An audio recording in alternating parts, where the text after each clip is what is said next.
सूर्य उगवल्याशिवाय दिवस सुरू होत नाही, तसं गुरु आशीर्वादाशिवाय शिष्याची वाटचाल सुरू होत नाही. त्याचं आयुष्य पुढे सरकूच शकत नाही. म्हणून तर योग्य वेळी तुझ्या भेटीला आलो. गुरु भेटी होता चित्त स्थिर होय, तळमळ जाय मनाची ते. आत्ता कुठे माझी तळमळ शांत झाली. तुमच्या भेटीनं इतका आनंद झालाय की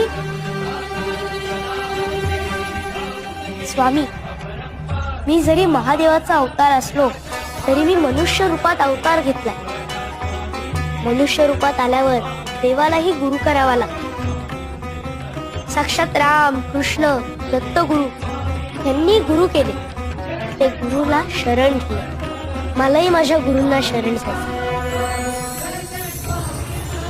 मनाची ते शांती होता पाय धरी, दंडवत करी वेळोवेळी.